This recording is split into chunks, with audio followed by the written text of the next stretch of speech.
xaflad ballaaran oo lagu caleema saarayay suldaan cusub oo ka mid noqon doona suldaanada beelaha dega gobolka Awdal isla markaana ka soo jeeda suldaan Facaweyn oo ka mid ah salaadiinta waaweyn ee beelaha Soomaaliyeed awoona u ahaa suldaan Cumar Cali Bucul oo si weyn looga yaqaanay deegaanada Soomaalidu degto ayaa xaflad si heer sare ah loo soo agaasimay waxa lagu caleema saaray deegaanka Hayeyaaba ee galbeedka magaalada Boorama. xafladda caleema saarka suldaanka cusub oo magaciisa la yiraahdo Suldaan Ciise Suldaan Cabdilaahi Suldaan Cumar ayaa waxaa ka soo qayb galay dad fara badan oo iskugu jiray salaadiin, culimaadudiin, cuqaal, waxgarad, aqoon-yahan, xildhibaano ka tirsan maamulka degmada Boorama iyo dadweyne tiro badan. caleema saarka suldaanka ayaa waxaa hormood u ahaa mid ka mid ah beelaha degan gobolka Awdal waxaana sheegeen in suldaanka iyo awoowayaashii ay asal ahaan dhaqan u lahaayeen xilka suldaannimo ee la saaray suldaankan sida ay sheegeen duqeyda iyo waxgaradka caleema saarayay.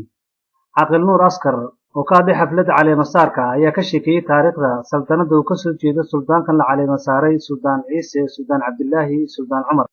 xafladdan maanta qaaliga ah ee ah caleema saarkii ciise maxamed suldaan cumar cabdilaahi suldaan cumar oo abtirsiin u leh oo uu dhalay awowgii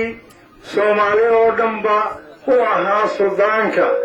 sababta ugu noqdayna waxay yimideen baa layidhi waktigii ingiriiska nin kale la odhan jiray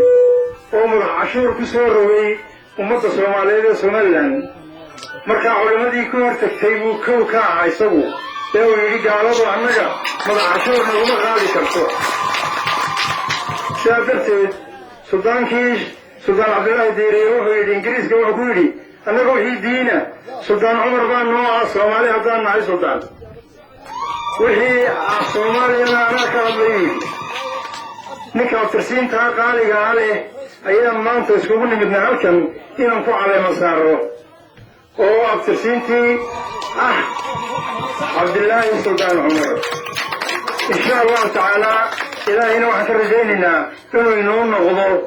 sidaa maanta u roobku inoo hareeyey suldaan ciise suldaan cabdilaahi suldaan cumar weeyaane maanta waa kaa roobku inoo hareeyey suldaan rooble ayaan leenahay insha allahu tacaalaa roobkaasi ha inoo ahaado ku reerka loo doortay inoo rooba. sidoo kale halkaasi waxaa ka hadashay salaadiin fara badan oo iskugu jirtay salaadiinta waaweyn ee gobolka Awdal waxaana ka mid ah hadalladoodii. maanta iiga farxad badan ma aan garan karo maanta iiga farxad badan oo wax la caleema saarayo ma aan garan karo sababta aan tilmaamo wuxuu yidhi booqburay hidda loo maragalaa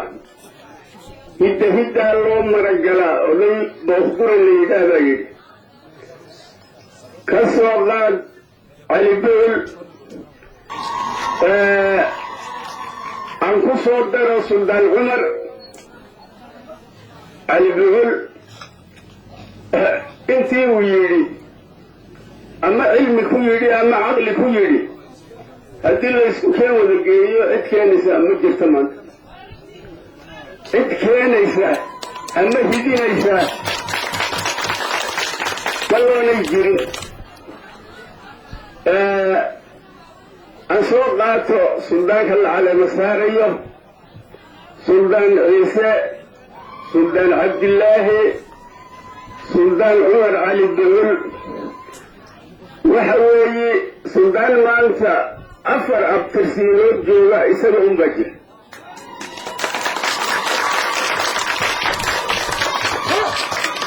awowgii aabbihii adeerkii maxamuud kii afraad weeye suldaan intaa sheegan karaa ma jiro aad iyo aad baan idin horeynaya aad iyo aad baan idin salaamaya aad iyo aad baan suldaanka adeerkaya saaxada ku soo dhaweynaya waayo suldaan cumar waayo uga soo jeedo waa la garanayaa waa suldaan ciise suldaan cabdilaahi suldaan waa la garanaya uga soo jeedo aad iyo aad baan ku hambalinayaa waxaan ku dardaarmayaa inta caleema saarad inta caleema saartay baad u soo galdisay inay halka xigaani baan ku dardaaray waxaan ku dardaarayaa suldaanka cusub waxa weeye inta ku keentay ama walaaga aan suldaan weeyeen dhammaan reerka soo jeeday ee musa suldaanka ugu dambeynna siduu dhaqanku ahaa waxaa suldaanka la caleema saarayay la joojiyey geed hoostii halkaasi oo caleenta lagu saaray isla markaasina caanaha lagu shubay wuxuuna u mahad ceshay dadka isugu yimid caleemasaarkiisa wuxuuna bulshada dooratay iyo beelaha kaleba u ballan qaaday inuu si wanaagsan u hogaamin doono oo ku salaysan dhaqanka iyo nabadgelyada diinta islaamka wuxuuna ka codsaday dadka in ilaahay ay uga baryaan in xilka uu fududeeyo isla markaasina ay ugu duceeyaan